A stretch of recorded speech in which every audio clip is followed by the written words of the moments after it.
तर राज्यातील शेतकऱ्यांसाठी आजच्या दिवसभराच्या महत्त्वाच्या झटपट आणि ठळक बातम्या शेतकरी मित्रांसाठी अत्यंत महत्त्वाच्या बातम्या आहेत, त्यामुळे व्हिडिओ शेवटपर्यंत बघा।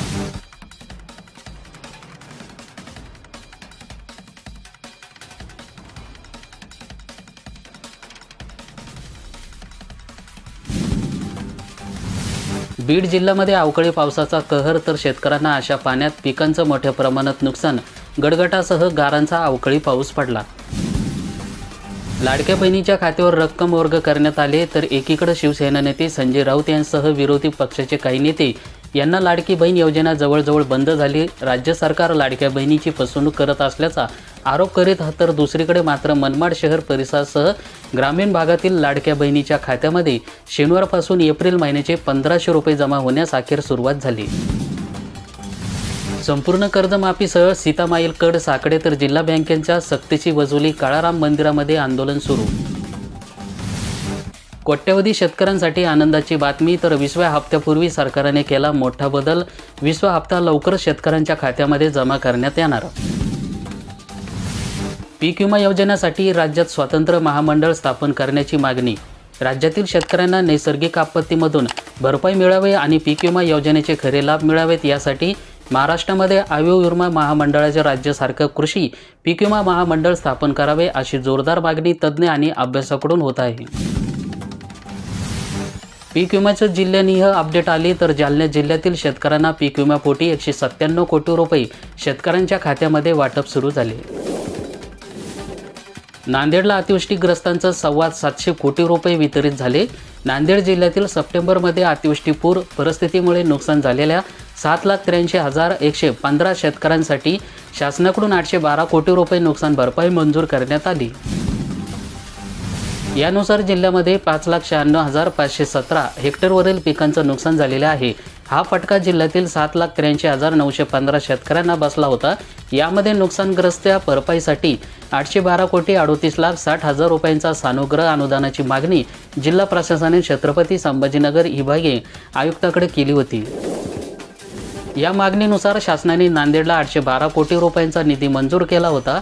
हा निधी शासनाने प्राप्त करून दिल्यानंतर तो शेतकऱ्यांच्या खात्यावर जमा करण्यात आला। आतापर्यंत 6,65,767 शेतकऱ्यांना 724 कोटी 17,84,148 रुपये वाटप करण्यात आलेले आहे। जालना छत्रपती संभाजीनगरला वादळी वारा, पाऊस, गारपिटांचा दणका। जालना जिल्ह्यातील शेतकरी संभाजीनगरमध्ये वादळी वाऱ्यासह गारपिटांचा पाऊस।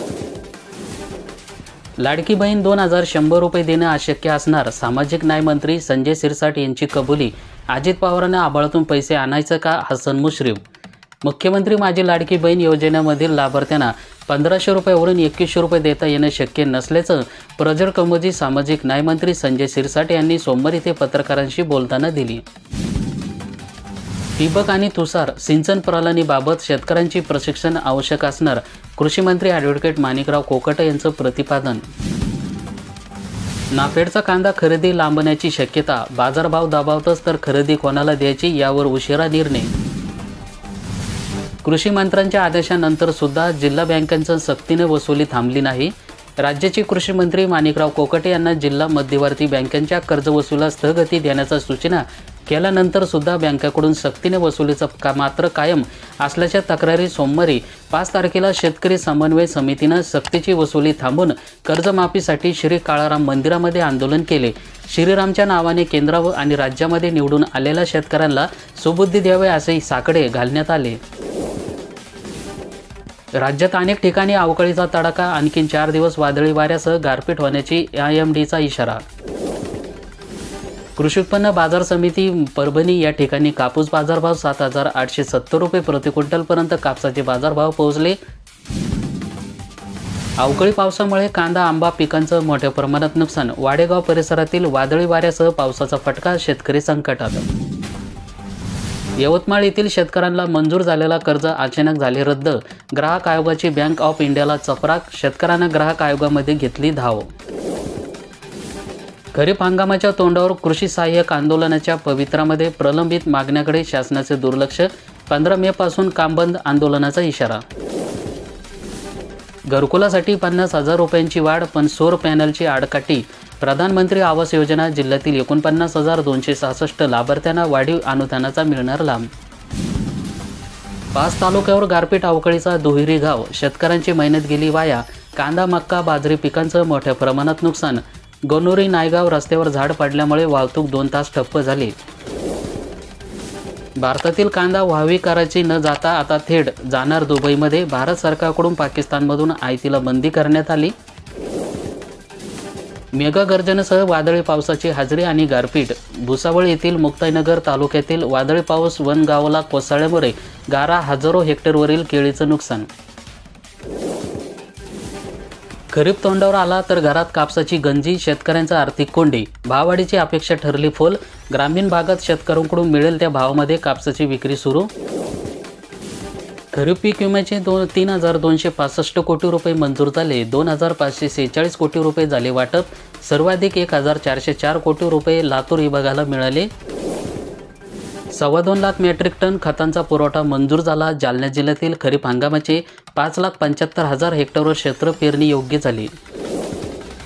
ॲग्रीस्टॉक नोंदणीला भूमध्ये शेतकऱ्यांकडून प्रतिसाद मिळेना। 50% नोंदणी बाकी। शासनाचा कृषी योजनेचा लाभ घेण्यास येऊ शकतात अडचणी। पिवळे सोन्याला भाव कमी असल्यामुळे शेतकऱ्यांची चिंता वाढली। 12,000 रुपयावर बांधावे लागतात, शेतकऱ्यांना समाधान। भाववाढीची शेतकऱ्यांना प्रतीक्षा।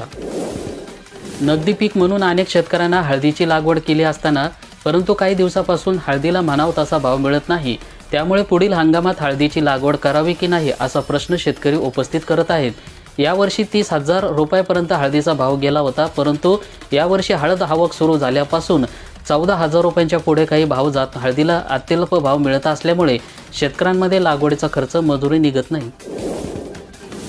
बाजार समितीच्या भाडेपट्टा कराराची होणार चौकशी। कन्नड जिल्हा निबंधकांचे आदेश। दानवे यांच्या पत्रानंतर प्रशासनाची कारवाई। खरीप हंगामामध्ये लागणारा 82,000 मेट्रिक टन खत मिळणार। कृषी विभागाने नोंदवली मागणी। शेती कामामध्ये शेतकरी झाले व्यस्त। जिल्हाभरातील 2,700 हेक्टर क्षेत्र नैसर्गिक शेतीखाली आणण्यासाठी आता प्रयत्न असणार। जालना येथील कृषी तंत्रज्ञान व्यवस्थापन यंत्रणेचा नैसर्गिक शेतीसाठी पुढाकार असणार। जिल्ह्यातील 54 गटामध्ये होणार विभागाची माहिती। कर्जमाफीच्या मुद्द्यावर आले उद्धव सेनेचा ट्रॅक्टर मोर्चा धडकला जिल्हा कचेरीवर। शेतकरी बेरोजगार झाले, निराधारांच्या प्रश्नाकडे वेधले सरकारचे लक्ष। 6,29,000 हेक्टरवर क्षेत्रावर होणार आता पुन्हा एकदा खरीप पेरा। पेरणीपूर्वी बियाणे, खते, पीक कर्ज द्या, पालकमंत्री पंकजा मुंडे यांच्या सूचना। जालना जिल्ह्यासह 6,29,000 हेक्टरवर खरीप पेरणी होणार आहेत। त्यामुळे खरीप हंगामातील पेरण्या सुरू होण्यापूर्वी शेतकऱ्यांना बियाणे, रासायनिक खते आणि पीक कर्ज उपलब्ध करून देण्यासाठी आतापासूनच नियोजन करण्याचे निर्देश पालकमंत्री पंकजा मुंडे यांनी दिले। धान्य खरेदी योजना कागदोरच आणि शेतकऱ्यांची ज्वारी मात्र उघड्यावर। पडगाव येथील 1,058 शेतकऱ्यांची झाली ऑनलाईन नोंदणी, आता मुदतही संपली। बँक किंवा म्युच्युअल फंड असो की शेअर बाजार एकाच ठिकाणी होणार KYC। एकत्रित प्रणाली सुरू करण्यासाठी अर्थ मंत्रालय वित्त नियामक संस्थेच्या हालचाली सुरू।